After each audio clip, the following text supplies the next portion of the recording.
Common sense নেই তোদের, গুলিয়ে খেয়ে ফেলেছিস? এভাবে দরজায় নক না করে কেউ আসে? বেড থেকে উঠতে উঠতেই বিরক্ত ভঙ্গিতে বলল নিলয়।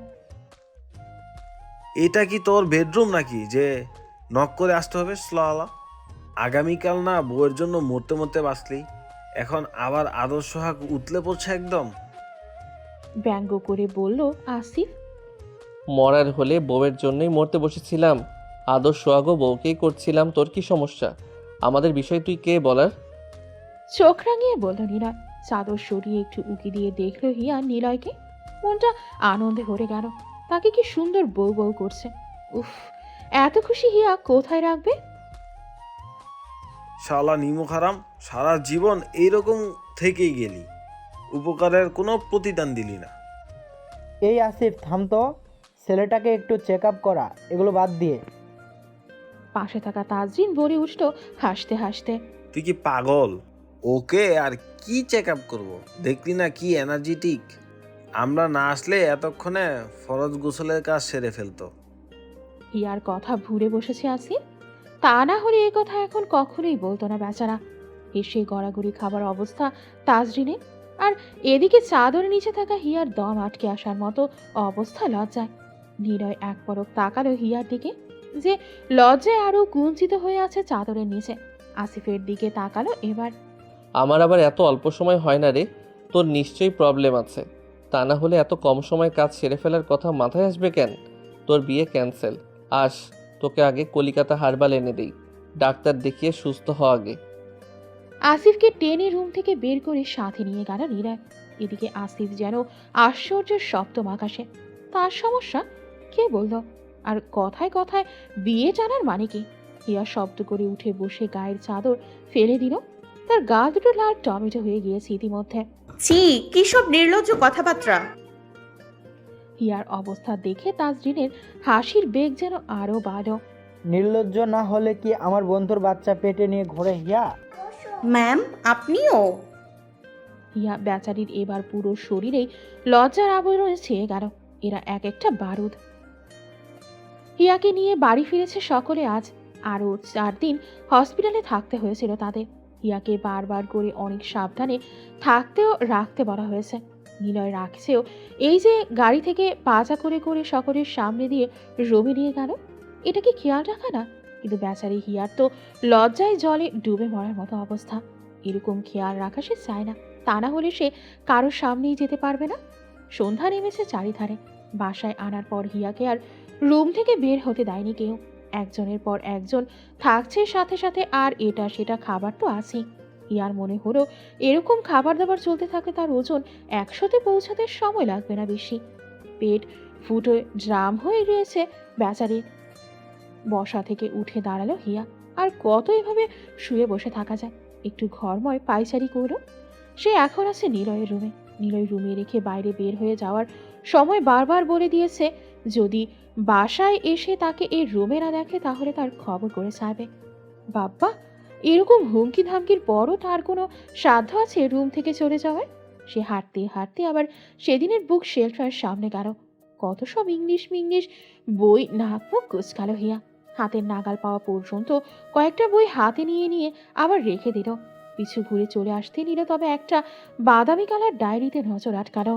আরে বাস, উনি আবার ডায়েরিও লিখতেন নাকি? বাবা, ওনার সাথে তো এসব যায় না। খুব আগ্রহ নিয়ে সে ডায়েরিটা হাতে নিল। প্রথম একটু উল্টালো পাল্টালো, তারপর মলাট খুলে ভেতরে ঢুকলো। ও মা, সব খালি, শুধু সাদা পৃষ্ঠায় ভরা। তার আগেই বোঝা উচিত ছিল এই লোক ডায়েরি কখনো যায়। সম্ভব এটা আদৌ? সে ডায়েরিটা যথাস্থানে রেখে দেওয়ার জন্য এগিয়ে গেল আবার সেলফের দিকে। কিন্তু সেলফের খালি জায়গায় চোখ পড়তেই কপালে ভাঁজ পড়ল হিয়ার। সুইচ কিসের এটা? কোথাকার লাইন এটা? কৌতূহল বশত সে ডায়েরিটা হাতে রেখেই সুইচে টিপ দিল। সাথে সাথে বুক শেলটা অর্ধভাগ হয়ে দরজার মতো খুলে গেল। হঠাৎ এরকম হয় হিয়া ভয়ে 2 কদম পিছিয়ে গেল। এক হাত মুখে চেপে ধরল, চোখ বড় বড় করে। Hidden room? কেউ কি জানে এটার কথা? কখনোই তো ওনাকে এটার কথা বলতে শুনিনি। এটার মধ্যে কি করে উনি? কিসের রুম এটা? ভয় পাচ্ছে হিয়া।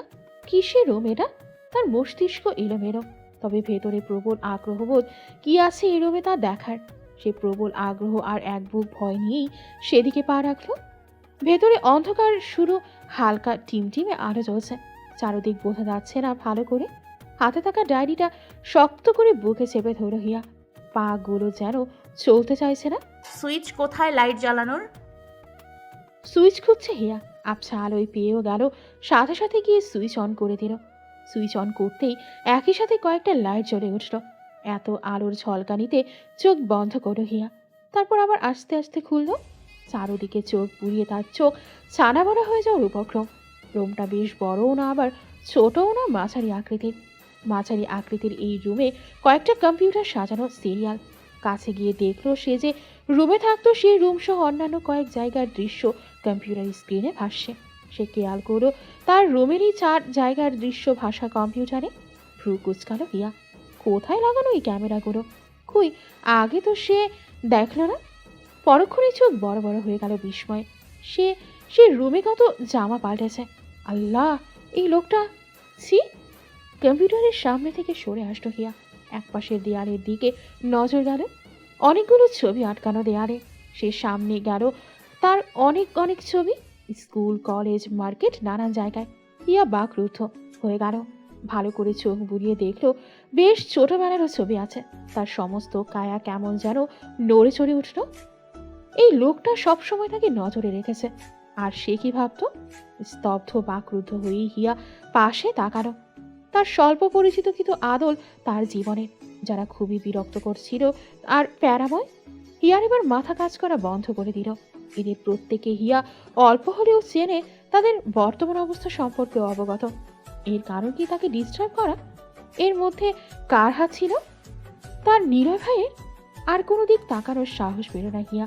কাঁপা পায়ে রুম থেকে বেরিয়ে গেল, গিয়ে সোফায় ঠায় বসে রইল, নড়লেও না চড়েও না। নিলয় হসপিটাল থেকে আসলো রাত 8টায়। সে আসতেই শিরিন হক জানালো হিয়াকে কিছু খাওয়ানো যাচ্ছে না, কেমন যেন থম মেরে বসে আছে, কারোর সাথে কথাও বলছে না। শিরিন হকের কথা শুনে নিলয় দেরি করে না দ্রুত কদমে উপরে চলে আসলো রুমে। নিলয়ের অসুস্থতার পর শিরিন হক অনেক ভেঙে গিয়েছিলেন। সে নিজেই অসুস্থ হয়ে গিয়েছিল এক প্রকার। তার উপর নিলয় যখন জ্ঞান ফিরল, নিলয় তখন রেগে কথা বলেনি ওনার সাথে। শিরিন হক সে কি কান্না ছেলেকে জড়িয়ে ধরে। নিলয় আর রাগ করে থাকতে পারেনি অবশ্য। মা বাবা তো মা বাবাই, তাদের সাথে কি কখনো রেগে থাকা যায়? মাঝে মধ্যে রাগ হয়, অভিমান হয়, অভিযোগ জমে মনের অন্তঃস্থলে, আবার এক সময় তা কোনো না কোনোভাবে ফিকে হয়ে যায়। এই যেমন সেদিনের শিরিন হকের কান্না নিলয়ের মনের রাগ, অভিমান, অভিযোগকে কেমন ফিকে করে দিয়েছে। নিলয় রুমে এসে দেখল হিয়া সেরকম ভাবেই বসে আছে যেমনটা শিরিন হক বলেছিল তাকে। সে এগুলো এগিয়ে গিয়ে হিয়ার পাশে বসল। হিয়ার সামনে থাকা ডায়েরিতে সে খেয়াল করল না, তার সমস্ত ধ্যান হিয়াতে। এভাবে বসে আছিস কেন? খাবারও নাকি খাসনি? কটা বাজে দেখেছিস? হিয়া নিরুত্তর। তার শান্ত চোখে তাকালো নিলয়ের দিকে। হিয়ার এরকম চাহনি দেখে নিলয়ের কপালে ভাঁজ পড়ল। সে আবার ভ্রু উঁচিয়ে একই কথা জিজ্ঞেস করলো। তবুও হিয়া কোনো জবাব দিল না। সে শুধু তার সামনে টি টেবিলে থাকা ডায়েরিটা হাতে নিয়ে নিলয়ের সামনে ধরল। এই ডায়েরিটা ফাঁকা, কিন্তু এর পেছনে অনেক অজানা কথা, তবে আজ আর অজানা না। চতুর মস্তিষ্কে নিলয়ের হিয়ার কথার মানে ধরতে সেকেন্ডও বোধহয় ব্যয় করতে হলো না। বড় করে দম ফেলল নিলয়। হিয়ার দিকে তাকিয়ে ভাবলেশীন ভাবে বলল, অজানা থাকাটাই বোধহয় ভালো ছিল রে। এসব নিয়ে একদম ভাববি না, খবরদার। আমার বেবির সেকেন্ড টাইম কোনো প্রবলেম হোক আমি চাই না। সে বসা থেকে উঠে দাঁড়ালো, উঠে হিয়ার দিকে না তাকিয়েই বলল, বস, ফ্রেশ হয়ে আসছি আমি, একসাথে খাবার খাবো। নিস্তব্ধ ধন্যী নিশুতি রাত, ব্যস্ত শহর তিমিরে ঢাকা। কোন কোলাহল নেই, সম্পূর্ণ নীরব নির্জন। আকাশে জল জল করা চাঁদ, তার মধ্যে থাকা কালো বট আকারে কালো ছায়া, তাও স্পষ্ট দৃশ্যমান। চাঁদেরও তো কলঙ্ক আছে, তাহলে মানুষ নির্ভেজাল হয় কি করে? আপনি সবসময় আমাকে নজরে রাখতেন, তাই না? নিলয় নিরুত্তর। সে হিয়ার উদরে নিজের অস্তিষ্ঠকে ছুঁয়ে দিতে ব্যস্ত। তবে নিলয়ের এই নিশ্চুপতায় হিয়ার ভেতরের অস্থিরতা যেন আরও বাড়ল।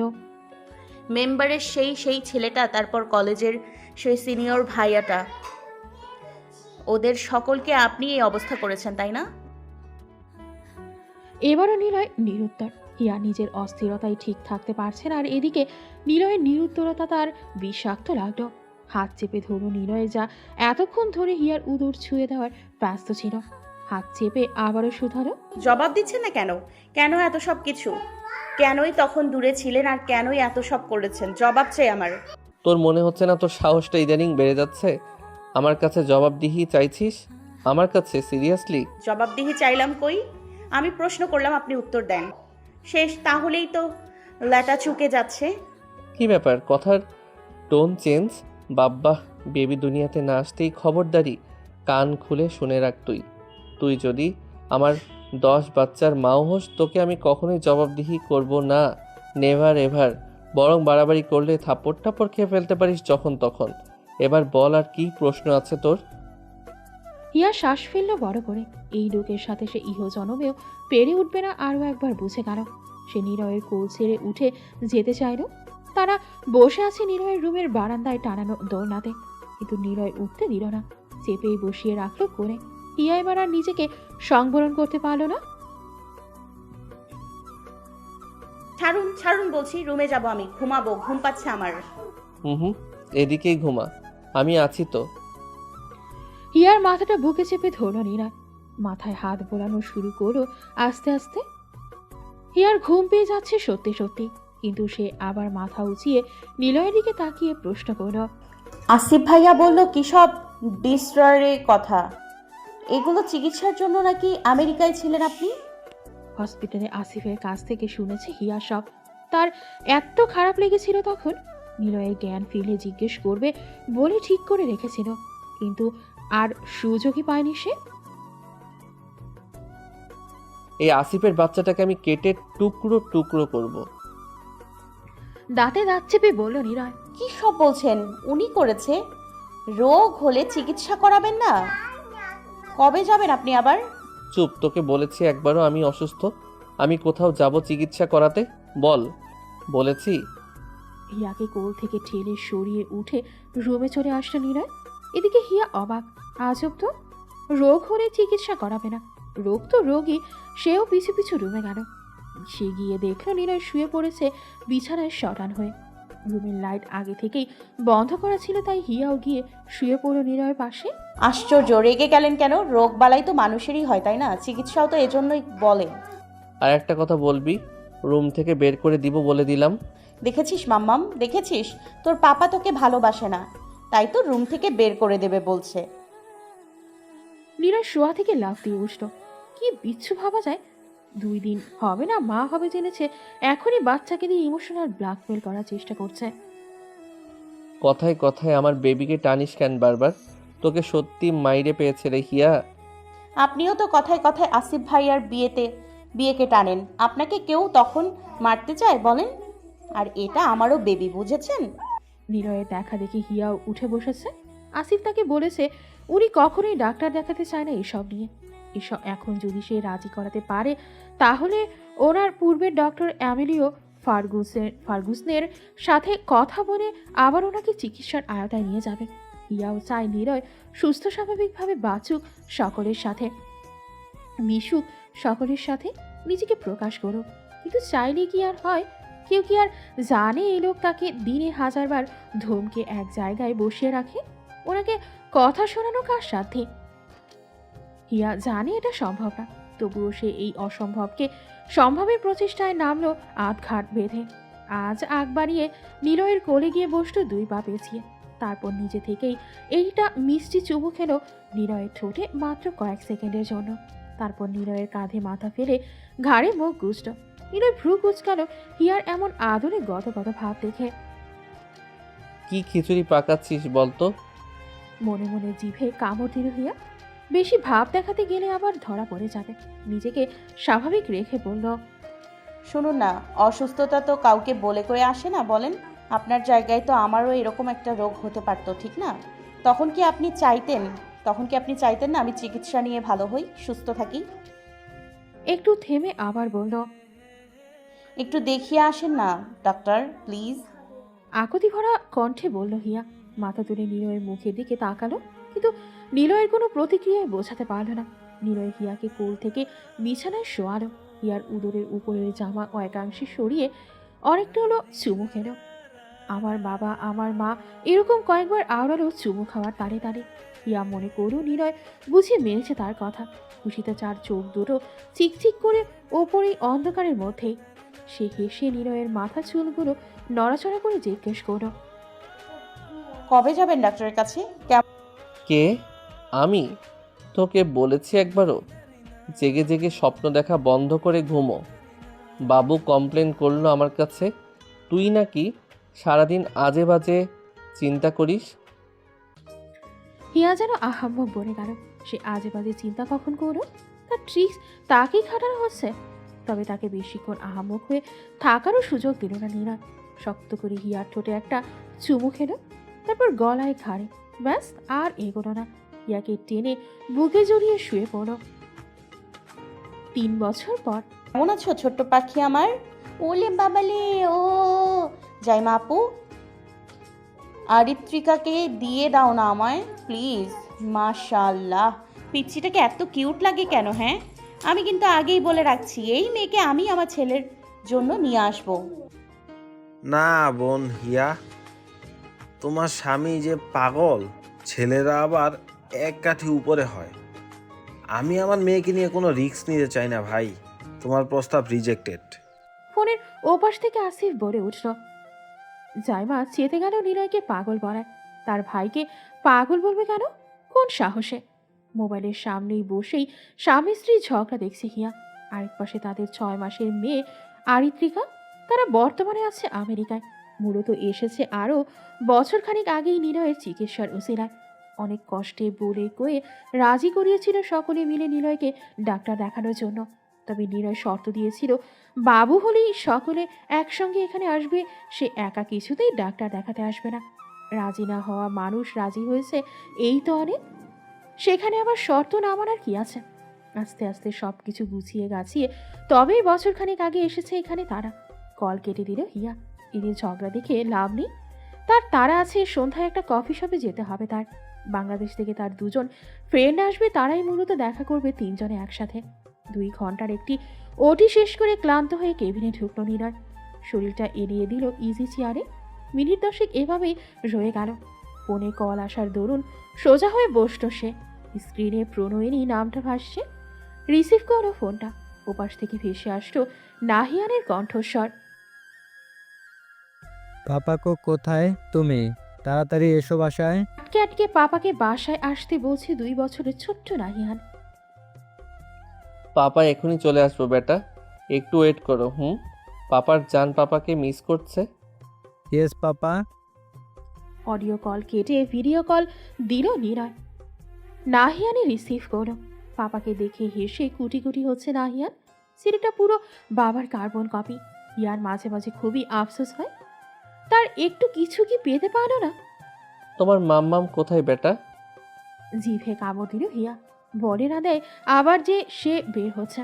সে দৌড়ে এসে নাহিয়ানকে আটকানোর আগে ক্যামেরা ঘুরিয়ে নাহিয়ান বাইরে বের হওয়ার জন্য তৈরি হওয়া হিয়াকে দেখিয়ে দিল। মাম্মাম, মাম্মাম, পাপা ডাকে। হিয়া চোখ পাকিয়ে ছেলেকে শাসালো। তাকে কিস খাইয়ে দিল বেয়াদবটা। হয়েছেও বাবার মতো, তাকে একটুও শান্তি দেয় না এরা বাপ ব্যাটা মিলে। কোথায় যাওয়া হচ্ছে আমাকে না বলে শুনি? ছেলের থেকে মোবাইল হাতে নিল হিয়া। স্ক্রিনে নিলয়ের জহুরি চাহনির সামনে বোকা বোকা হাসল। নাহিয়ান ততক্ষণে মোবাইল মায়ের হাতে দিয়ে দাদু দাদা ভাইয়ের রুমে দৌড়। কোথায় যাব আপনাকে না বলে? এই মাত্রই তো আপনাকে বলতাম, তার আগেই ছেলেটা বলে দিয়েছে। ঘাস খাওয়া ঘোড়া পেয়েছিস আমায়? এরকম করে আর কত জায়গায় গিয়েছিস শুনি। বিশ্বাস করুন, কোথাও যায়নি। আর গেলে আপনার বিচ্ছু ছেলেটা বলতো না আপনার অজানা থাকতেন আপনি। খবরদার, আমার ছেলেকে কিছু বলেছিস তো? ফোনের স্ক্রিনেই চোখ রাঙালো নিলয়। আচ্ছা বিচ্ছু বলবো না, আমার 2জন ফ্রেন্ড এসছে, এই যে সামনের কফি শপের দেখা করব আমরা। যাই প্লিজ। Mail or female? দুটোই। Then permission is not granted. কেন? You know the answer, baby. If you are planning to disallow me, then get ready for punishment. And also your friends will be dead by then. এই না না না please, আমি কোথাও যাচ্ছি না, একদম যাব না কোথাও, এক্ষুনি নিষেধ করে দিচ্ছি ওদের। উফ, Good, my baby girl. Tonight, prepare yourself for handling me. I am gonna having you tonight, sweetheart. চারিদিকে মেঘ ডাকছে, ভ্যাবসা গরমের মধ্যে এক পয়সা বৃষ্টি যেন এই ব্যস্ত ঢাকা শহরে অমূল্য কিছু পাওয়ার মতোই সুখ হিয়ার কাছে। চোখ মুখ ঝিলমিল করে উঠল হিয়ার। বারান্দার দরজা খুলে বারান্দায় গিয়ে দাঁড়ালো। সাথে সাথে এক ছোটাক ঠান্ডা হাওয়া গা শীতল করে দিয়ে গেল। চোখ জোড়া বন্ধ করে নিল হিয়া। স্নিগ্ধ ঠান্ডা এ হাওয়ায় মন প্রাণ জোড়াতে বুক ভরে শ্বাস টানল। ঠোঁটের বাঁকে মিষ্টি হাসি দেখা গেল। মনে হচ্ছে 1000 বছর পর বৃষ্টির দেখা পেলাম। হিয়ার চিত্ত নেচে উঠতে চাইল। এবার হাওয়ার সাথে কিছু বাড়ি কণা মসৃণ ত্বক ছুঁয়ে গেল। হিয়ার ভেতর ভেতর এই অনাকাঙ্ক্ষিত বাড়িধারাকে নিজের সারা অঙ্গে মাখিয়ে নিতে মন চাইল। কথাটা চিন্তা হতেই হিয়া আর দেরি করল না। কেবিনেট থেকে একটা শাড়ি গায়ে জড়িয়ে এক ছুটে রুমে পেরিয়ে ছাদের দিকে দৌড় দিল। আজ পূর্ণ রূপে বৃষ্টি বিলাস করা যায়। আজ তাকে আটকানোর কেউ নেই এই মুহূর্তে। থাকবেই বা কি করে? রাতের খাওয়া দাওয়ার পর্ব সেরে শিরিন হক শুয়ে পড়েছেন। নীলয় এখনো বাড়ি ফেরেনি, আজ হসপিটালে ব্যস্ত। হিয়াকে আর কে পায়? ঘড়িতে কটা বাজে তাতে তার খেয়াল নেই। তার একই উদ্দেশ্য, মন বেচেন বৃষ্টিতে ভিজতে হবে, হবেই। ছাদে থাকা দোলনায় গিয়ে বসলো হিয়া। শাড়িটা কিছুটা পা দুলিয়ে। ঝিরিঝিরি বৃষ্টি থেকে আস্তে আস্তে বৃষ্টির বেগ বাড়তে থাকলো। সেই সাথে বাড়তে থাকলো হিয়ার বাঁধনহারা মুক্ত ঝরা হাসি। উফ, কতদিন পরেই বৃষ্টি। দোলনা থেকে উঠে দাঁড়ালো হিয়া। তার অর্ধেক গা প্রায় ভিজে গিয়েছে ইতিমধ্যে। বাতাসের সাথে মেঘের তীব্রতাও বাড়ছে। ছাদের একপাশে ঝিলমিল করা কয়েক রকমের লাইট জ্বলছে। গায়ে জড়ানো লাল রঙা সিল্কের শাড়িটা ভিজে গায়ে লেপটে গেছে ইতিমধ্যে। ছাদের মাঝখানে এসে হিয়া দুহাত মেরে চোখ বন্ধ করে পান পাতার ন্যায় ভিজা নরম সুশ্রী চিবুকখানা আকাশ পানে করে রাখলো। ফোটা ফোটা জলবিন্দু কপাল ঠোঁট বেয়ে চিবুক গড়িয়ে নিচে পড়ল। হাতে থাকা ডক্টরি অ্যাপ্রনটা নিচে পড়ে গেল নিলয়ে। মন্ত্রমুগ্ধের ন্যায় কদম বাড়িয়ে হিয়ার পিছন গিয়ে দাঁড়ালো। সাথে সাথে গায়ে থাকা রোল করা সাদা শার্টটা ভিজে বলিষ্ঠ দেহ খানায় লেপটে গেল। শক্ত ভারী বা হাতে একটা হিয়ার শাড়ির ফাঁক গড়িয়ে উন্মুক্ত উদরে চেপে ধরে নিজের বলিষ্ঠ দেহখানায় মিশিয়ে নিল। আতঙ্কে কেঁপে উঠল হিয়া। বন্ধ চোখ জোড়া খুঁড়ে চেঁচাবে তার আগেই পেছন থেকে একটা হাত এসে মুখ চেপে ধরল। কারো উষ্ণ ভারী নিঃশ্বাস জলসিক্ত ঘরে আছড়ে পড়ছে। এই তুমুল বৃষ্টির মধ্যেও চীনা পরিচিত কড়া পারফিউমের ঘ্রাণটা নাসাডন্ধ্রে বাড়ি খেতেই হিয়ার আর সময় লাগলো না বুঝতে হাতের মালিককে। স্বস্তি পেলেও নিলয়ের গভীর ভারী নিঃশ্বাসের কারণে অন্তঃস্থলে টান উচাটন শুরু হয়ে গেল। শক্ত হয়েই দাঁড়িয়ে রইল নিলয়ের শক্ত বলিষ্ঠ চওড়া বুকে পিঠ ঠেকিয়ে। Baby, what have you done to me? নিলয়ের নেশারও ভারী কিশোর। রাতের এই অন্ধকারের গমগমে বৃষ্টির গভীরতাকেও যেন হার মানাবে। ইয়ার বুক দুরু দুরু শুরু হলো। নিলয়ের সিক্ত উত্তপ্ত ঠোঁটজোড়া কানের উষ্ণ নিচে অনুভূত হতেই শরীর শিউরে উঠে চোখ জোড়া খিচে বন্ধ করে নিল হিয়া। ভারী নিঃশ্বাস টেনে উদরে বেসামাল ভঙ্গিতে ছুঁয়ে দেওয়া অস্থির হাতটা চেপে ধরল সে। কোনো মতে ফিস ফিস করে আওড়ালো। কখন এলেন? Just now, dear. কিভাবে জানলেন আমি এখানে? তুই যেখানেই থাকিস আমার মন টেনে নিয়ে যায় শুধু তোর কাছে। কি সুতোই বেঁধেছিস বলতো? কি করেছিস তুই আমার সাথে? হিয়ার ঘাড়ে নাক ঘষল নিনার। হিয়াকে ঘুরিয়ে নিজের সামনাসামনি করে দু হাতে কোমর পেঁচিয়ে ধরল। দুটি ক্লান্ত পরিশ্রান্ত নিশারও চোখের পানে চোখ রাখল হিয়া। আস্তে আস্তে ভেঙে ভেঙে বলল, আমি কিছু করিনি, যা করার আপনি করেছেন। নিজে পাগল হয়েছেন, সাথে আমাকেও পাগল বানিয়েছেন আপনার জন্য। নিলয়ের সদা গম্ভীর মুখখানায় হাসির ঝিলিক দেখা গেল। কোমরের খাস থেকে একা একটা হাত ছাড়িয়ে হিয়ার কান চেপে ধরে মাথাটা আরেকটু উঁচিয়ে একদম নিজের মুখোমুখি করল। একে অপরের গরম নিঃশ্বাসের আভাস পাচ্ছে। ঠোঁট ছুঁই ছুঁই দুজনার। সে অবস্থাতেই নিলয় বলল, বৃষ্টির জন্য এত রাগঢাক করে গায়ে জড়িয়েছি সেটা, তাই না? কথার তালে তালে নিলয়ের ওষ্ঠজোড়া ছুঁয়ে গিয়েছে হিয়ার ওষ্ঠজোড়াকে। তির করে কাঁপছে ঠোঁট জোড়া। হিয়ার গলা দিয়ে রা বের হতে চাইল না, তবুও ঠোঁট চেপে শুধু শব্দটা কোনো রকমে বের করল। আমার জন্য তো কখনো দেখিনি। হিয়া চোখ বড় বড় করল। এই লোক কি এতেও জানাস নাকি? সে তো জিজ্ঞেসই করে ফেলল, are you jealous by that? Yes, love, I am jealous. বলেই হিয়ার ওষ্ঠজোড়া আঁকড়ে ধরো নিজের ওষ্ঠধারা।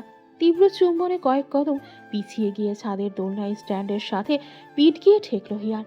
হাত দুটো নিলয়ের দু কাঁধের জলসিক্ত শার্টটা খামছে ধরো। নিঃশ্বাস নেওয়ার সুযোগ পাচ্ছে না ভালো করে বেচারি। খামচির রূপ তীব্র হতে নিলয় ছেড়ে দিল হিয়ার ওষ্ঠজোড়া, তবে দূর যেতে দেয়নি। এখনো নাকে নাক ছুঁয়ে আছে দুজনার।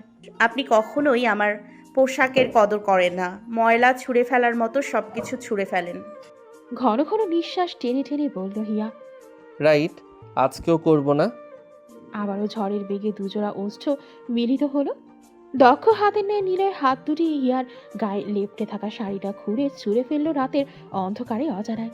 হিয়া নিজেকে ছাড়াতেও পারছে না, কিছু বলতেও পারছে না। ছটফট করছে মেয়েটা। নিলয়ের সেদিকে কোনো খেয়াল নেই। সে হিয়াকে পাজা কোলা তুলে নিল হুট করেই। বড় বড় কদমে ছাদ থেকে নামতে নামতে আওড়ালো। তোর গায়ে কোনো কিছুই আমার ভালো লাগে না, একদম অপছন্দ। বাকিটা নিজ দায়িত্বে খুলবি, তাও আমার জন্য, জাস্ট ফর মি বেবি। সমাপ্ত।